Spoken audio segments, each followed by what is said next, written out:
Welcome back to Lessons from the Front, and as promised in my previous video on the KV-1 heavy Soviet tank, here is a brief follow-up video on the KV-2. The KV-2 was one of the first KV subtypes that was built in relatively large numbers. A total of 210 were built. It was first built during the Winter War, but arrived too late to see action against the Finns. It used the KV-1 hull with a 10-ton hexagonal turret and a 152mm howitzer, designed to destroy pillboxes and as a direct fire support weapon.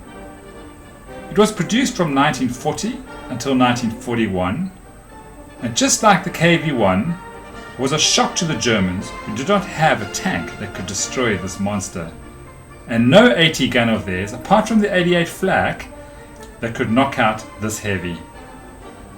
The KV-2, however, had the same problems that the KV-1 had, but even more so. The turret, for example, would turn to the rear due to the sheer weight of the gun when climbing even the shallowest of inclines. Due to its high center of gravity, the KV-2 would even sometimes tumble over. However, there were instances when the KV-2 performed well, such as when one single KV-2 held up the entire 13th Panzer Division for 48 hours at a crossroads during the first month of Operation Barbarossa in 1941. Even though this particular vehicle was eventually destroyed, it showed how effective the KV-2 could be in the hands of a good crew. No KV-2 was in service with the Soviet Army after 1941, so wargamers don't expect them to see in later lists. Although, ironically, there was one in service with the Germans until 1943 during the Battle of Kursk. That vehicle was destroyed by the Germans themselves when it broke down during this battle. The KV-2 had a mass of 52 tons, a length of 6.67 meters, a width of 3.35 meters, and an astounding height of 3.25 meters. 6 men crewed the KV-2. As mentioned before, the KV-2 had a massive 152mm M10T howitzer as its main armament, with 2 DT machine guns. The KV-2 had the same V2K engine as the KV-1, also producing 600 horsepower, which, with its extra 7 tons, needless to say, caused additional strain on the engine. It had an operational range of 225 kilometers on roads and a maximum speed of 28 kilometers per hour. The KV-2 can be found in the early 1940 and 1941 lists and in the reinforced Soviet platoon list. As with other heavy tanks, the KV-2 will drain your points available for building a platoon, so those of you who prefer larger armies, this beast may not be for you. In bolt action, not only is the KV-2 slow, advancing at 6 inches off-road, but it has slow traverse as well.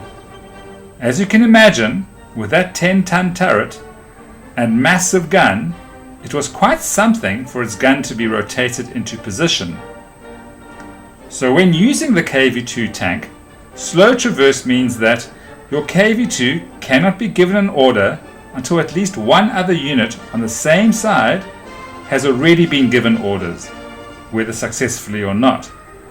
This means that at that crucial moment at the start of a turn, when you'd really like to be able to move first and have that KV-2 fire off its big gun, you'd first have to let one of your other units be activated.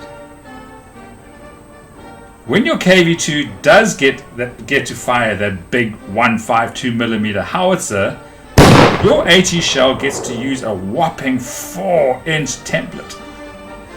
If you hit, no doubt you will be causing damage.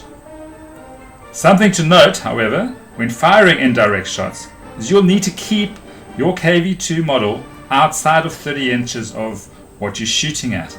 because of its minimal indirect fire, while the 4-inch HE will have buildings collapse and kill all inside at 10 plus, and if not, will give 3d6 pins. The KV-2 is also armed with a coaxial and forward-facing hull machine guns at 5 dice each, and as explained in part 1, a turret-mounted rear-facing medium machine gun for another 5 dice. Interestingly, the KV-2 may be fielded with a flamethrower, in which case the coaxial MMG is replaced by a flamethrower that has a range of 12 inches with d6 plus 1 hits. That could cook up quite some storm. So there you have it, the KV-2 heavy tank. I hope you enjoyed this 2-part series on the KV tanks, part 1 and 2. Thank you for watching, and please do leave your comments below. I'd especially like to know your experiences in games when using the KVs. But also any constructive feedback would be most appreciated. In the meanwhile, please do smash the like and subscribe buttons, and happy gaming!